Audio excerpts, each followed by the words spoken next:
And we are going to begin with Veda Austin, who has been exploring how to engage in intelligible communication with that element, hydrogen, H2O, that extends to every corner of the universe and is the basis of life, of which we are mostly composed. So Veda, I want to welcome you. She's coming in from New Zealand. So we thank her for getting up at the wee hour. And Veda, I turn the program over to you with many, many thanks for everything you've done to illuminate the intelligence of water. Well, thank you so much, Jim, and thank you all so much for being here. I have been essentially communicating with this life force energy that we call water for the last 14 years. This all happened in a very organic way, of which I don't have time to expand on. What I really want to dive into is the area I think that can expand this work so much further and has been. And that is something I've called hydroglyphs. Essentially, I've discovered that a specific freezing method where the unseen becomes seen. I've been able to prove that water can not only store information, but it can share that information in picture form that is relevant to the influence. What's even more interesting than that is that I have been using written words as my Rosetta Stone to be able to see what will happen. And what I've discovered happens is extraordinary because it's repeatable. I write a word, the same word in multiple languages, freeze the water to my specific freezing method, and then I photograph it. And what I've seen is there are repeating symbols for words. And they need to have repeated at least 50 times to say that I have a hydroglyph. Now, I have seen that different words that seem to interrelate display some of the same glyphs. For example, the word for change and the word for winter and the word for between all show the same hydroglyph. I have approximately 49 hydroglyphs. The more people that help me around the world, the more hydroglyphs I'm discovering. So it is not just me that can do this work. I don't use a microscope. I'm using my camera on my phone to take the photographs. They're macroscopic, not microscopic. And I am using a regular household freezer, a glass petri dish, and water. So I want to give you a visual journey because it's very hard to really understand without the visuals. I always think that pictures speak 1,000 words and water has a lot to say. So let me take you on a little bit of a visual journey.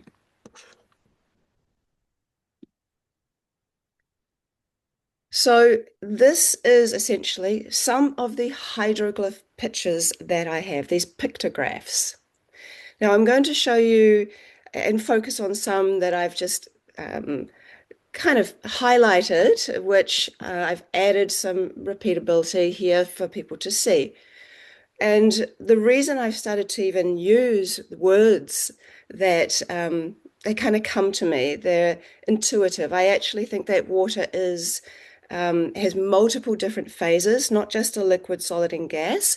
I also think now, from being inspired by some extraordinary people within the nonverbal community that speak telepathically and also can use letterboards, suggests that water is also a thought form.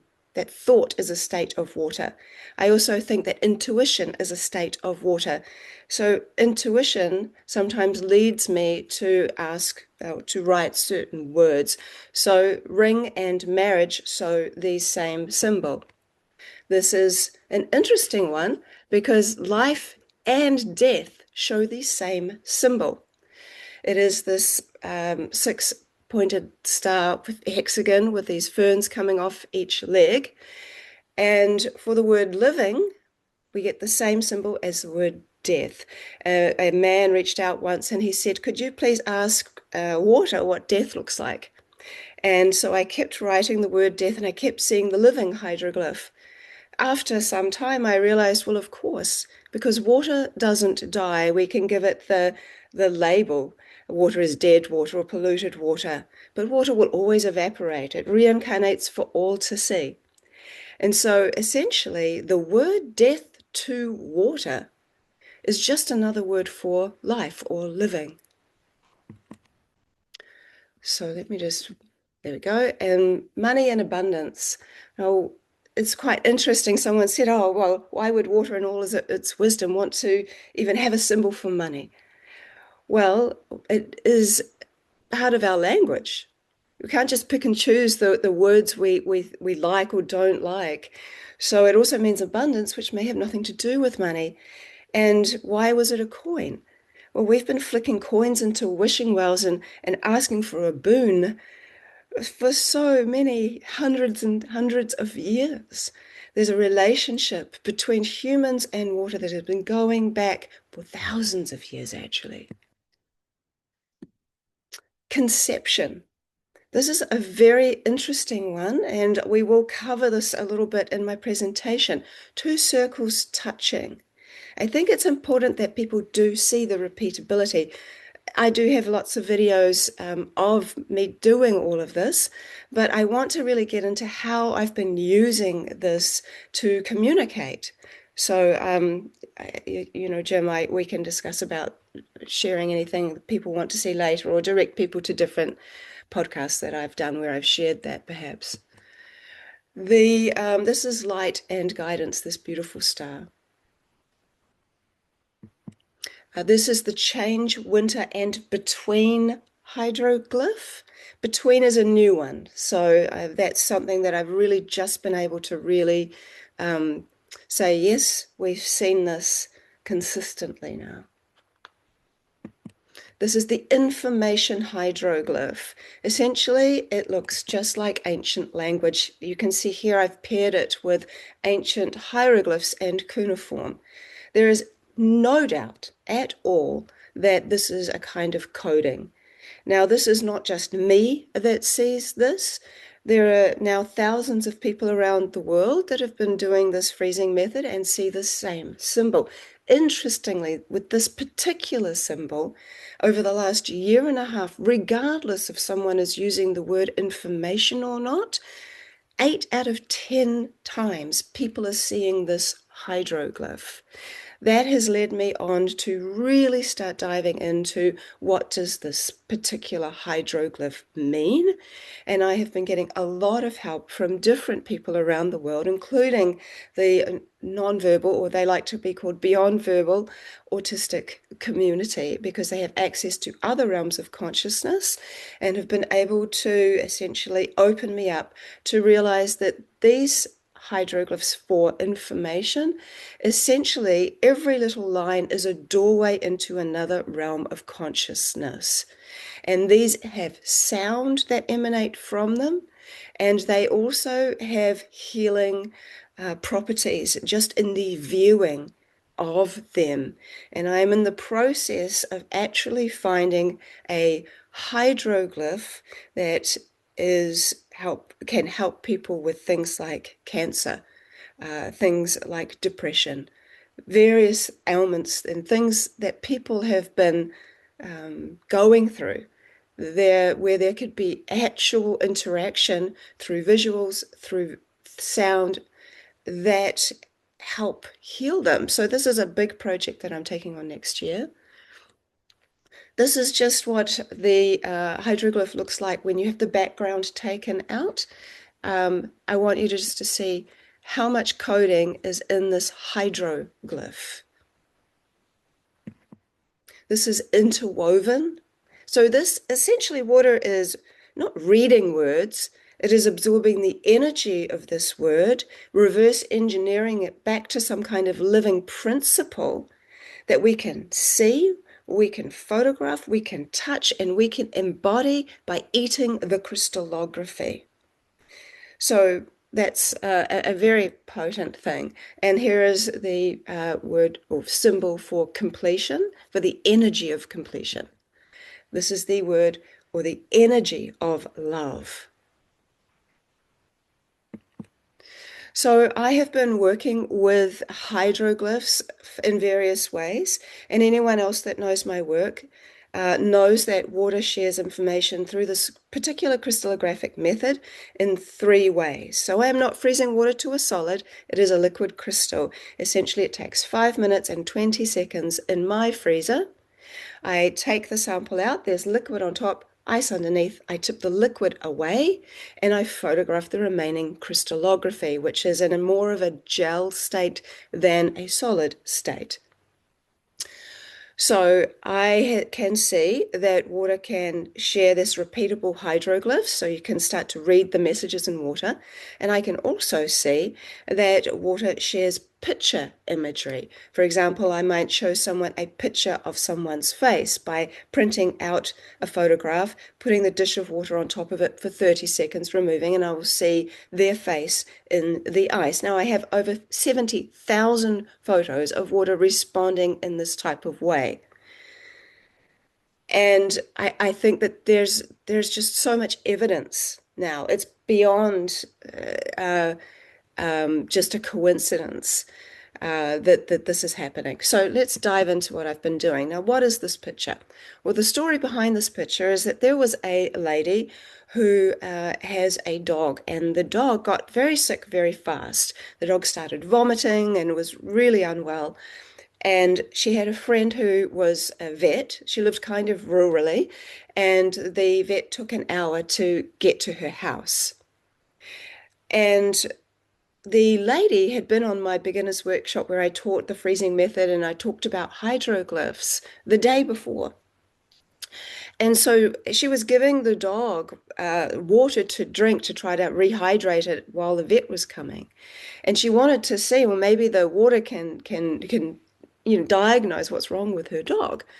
And so when she did the crystallography of this water, and she did this crystallography almost immediately as it was happening. And because it's so quick, it's so easy to do. Well, she got this. And what is this? Well, each of these little kind of lines here is the hydroglyph for sugar. And when the vet came, they found out actually that the dog had got into a stash of chocolate and had made itself sick. So it was really saturated in sugar. So actually the water was able to tell and communicate. The dog communicated what was wrong just by licking the water, and the water was able to reveal what happened with the dog. This is me diagnosing myself. I had a stomach ache, so I put the water on top of my stomach. And I then froze the water, and I got something that looked like carrots. Now, that day I had actually gone and a friend had made a casserole. I was in a horrendous car accident years ago, and one of the only things that I can't tolerate or digest well is carrots. So I asked her, "Was there carrot in the casserole?" And she said yes. So water was able to show me, oh, it's the carrots that made you feel unwell. And in fact, that's exactly what was right, although this friend of mine she just forgot, she didn't realize actually that I had a problem with carrots. This was it was some years ago, where I was seeing and trying to get an idea of where I was in my cycle. And I again put the dish of water on top of my stomach, and the water revealed something that looks very much like ovaries with an egg inside. So here is something interesting as well. We're looking at hydroglyphs, and you might remember this one. The 2 circles touching is the conception hydroglyph. Well, there have been a remarkable amount of people that have started to learn my freezing method and have specifically got this hydroglyph and it's really stood out to them. And then later on that day or a week or two later, they actually find out that they are pregnant. Now, this doesn't just relate to humans. This is where I took an egg, and I was getting my eggs from a friend who had free range chickens and also a rooster. And I put the egg in the water and I removed the egg afterwards. And when I froze it, what I got was unlike the repeated patterns that I normally see in eggs, where I just see a shape of an egg. Well, this egg had something inside it. And when we cracked the egg open, what we found is that indeed this egg was a fertilized egg, which you can tell by looking at the yolk, and there's like a little dot thing on top of the yolk. And so we were able to see that water read the information of the egg before we could even know that the egg was in fact a fertilized egg. This is in communicating with other things that are not human. Again, this one over here, this is when I recorded my cat purring. Over here is the sound of cicadas. Over here is where I recorded the sound of a beehive. And when I played that sound of the beehive to the water prior to freezing, it designed this incredibly complex imagery that really looks a lot like the honeycomb.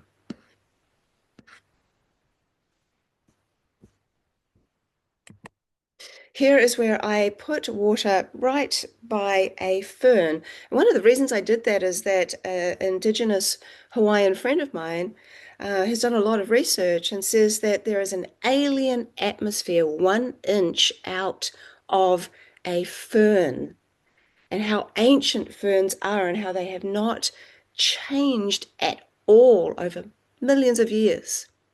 And so interestingly, when I froze that water, it designed the circumpunct symbol, which is also the 0 point energy symbol, the circle with a dot in the middle. And I think there's a lot more we can learn from that. Now, this has been a very powerful story that I'm about to tell you, where water really is proven itself to be a voice for the voiceless. It's where I've been able to really understand something using hydroglyphs that is beautiful and important. So I had a mother reach out to me. She was exhausted and she was asking me if I could help her. Her daughter was extremely disabled, nonverbal, in a wheelchair. This mother had really looked like no support. And she said, I know this sounds crazy, but I just want to know, does my daughter know I love her? And like, I'm a mum, and I said, of course she knows. Of course she knows how much you love her. And she said, no, but like all I have is this angry face every day because it feels like life is just so hard and this is taking such a toll on me. And and like I just need to know. And I said, well, how can I help you? And she said, well, I would like to record my daughter. And after I ask her, do you know how much I love you? And if she makes any sounds, I'll record them and I'll send them to you. Maybe you can play it to the water and we see what happens. And I said, yes, of course. Of course, I'll do that. And so she was with her daughter, asked the question. The daughter could make kind of sounds, so she recorded the sounds. And I played the sounds to the water and I froze it using my method and I did the whole thing. And there were 4 hydroglyphs in their dish. Now they asked for their dish to be kept private, which I fully respect, but they've allowed me to share the story and they've also allowed me to give examples of what hydroglyphs were there. So the first hydroglyph over here, the empty hexagon, has the energetic meaning of individual as well as I. The heart you've seen, you know that's love. Over here, the multiple circles, right? The multiple circles, that means essentially a lot and multiple. And over here we call it the speckle. That means both earth and mother. So I FaceTimed with these two. I wanted the daughter to be there because essentially this is a translation of her noises that she was making, that her thoughts that she was trying to say that but couldn't. And I said to them, you know what? You have been asking all this time, does my daughter know how much I love her? Well, for the first time, your daughter has been able to tell you something very important. She is saying, I love you so much, Mummy. And the mum was crying. It gets me every time. But the little girl, she was trying to clap her hands and she was smiling. And this was and is a voice for the voiceless. This work is so important right now. I actually think another word for water is hope. And hope is something that human beings can move mountains with. Now, I will just end it here. I have more that I could share, Jim. I'm happy to, but I also don't want to take too much time. I do have one more thing that I discovered when I was in Egypt that is quite extraordinary, which I'm happy to share. But I'll just follow your lead.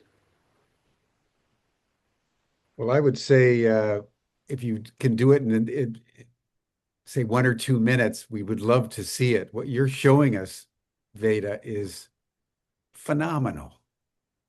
Thank you. Well, Just phenomenal. Just take well, another minute or two. okay. Okay, well, this is very quick. Um, this is working with seeds, and then I'll just show you quickly what I found and this is important because this is also working with plants. So when I put a sunflower seed into the water, it doesn't show me the sunflower seed. It reads the information of the seed and the potential of the seed, and it designs the outcome of the seed, the sunflower. Here is where I've repeated that. I've put the seed in the water, removed it, and it's showing me the outcome of the seed, the sunflower again. Here is where I've put this flax seed into the water, removed it, and it's shown me the pods from where the flax seed came from. Here is where I've used an apple seed, and this is repeated here.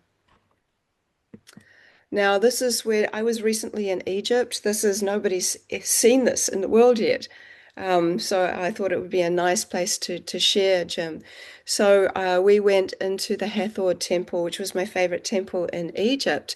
And one of the things we were told is that everybody's always looking up, no one's looking down. So I spent quite a lot of time looking down on the floor just because. And I found there was one hydroglyph on the floor of this temple. There was no other glyphs, and I'm not talking hieroglyphs, I'm talking a hydroglyph. So this over here was taken. So I've worked a lot with the celestial bodies, essentially seeing how the full moon and the new moon and various things affect water. And on July 5th, 2024, this is the new moon in Cancer. So we got the conception hydroglyph and the line is the father line, essentially. This is also a symbol that I see from water from Antarctica. That's a whole nother thing. On the floor of the Hathor temple was the exact same symbol. And this was underneath where they have a whole depiction of the cosmos and the phases of the moon. Now, this is where I found it on the floor. It's my cameraman. And this is just such an incredible temple. And so on the floor, you can see a hydroglyph of which I have verified and have seen, oh gosh, over all of these years. Just to see it there, I think that there is links between the ancient world hydroglyphs, I think that water stores in all information, and that it could well be how the Akashic records are stored, and that through this symbolic language, as it grows and grows and grows, we can communicate with all life, including extraterrestrial life. In fact, there's some work that I've done where I actually have a symbol for extraterrestrial. Not doesn't work for alien, but the symbol is for extraterrestrial, and it always comes with the conception hydroglyph, and even around crop circles, I often see the extraterrestrial hydroglyph with the conception hydroglyph together. So I think there's a lot more to learn, and I'll leave it there. Veda. You know, just think for a moment, everybody. We may be the first generation in history that has been able, at a public level, to bear witness to the way water communicates. And Veda, you're providing an exactitude. It's like a lexicon. It's like a dictionary of the intelligence of water. And when you think that water is everywhere in the universe, it was the first element that emerged out of the Big Bang. You get a sense what you're tapping into is deep language. You're tapping into the Akashic field, my friend. I mean, this is not insignificant. So we'll circle back to you, but this is a scientific breakthrough of, I think, Copernican uh, proportions, everybody. So, Veda, thank you so much. And by the way, Ubiquity University has an academic partnership with Veda, and we have a certificate program that people can study Veda's methodology and learn the language of the hydroglyphs. So if anyone's interested in a deeper dive with Veda, there are ample opportunities. So Veda, thank you. Thank you. My honor.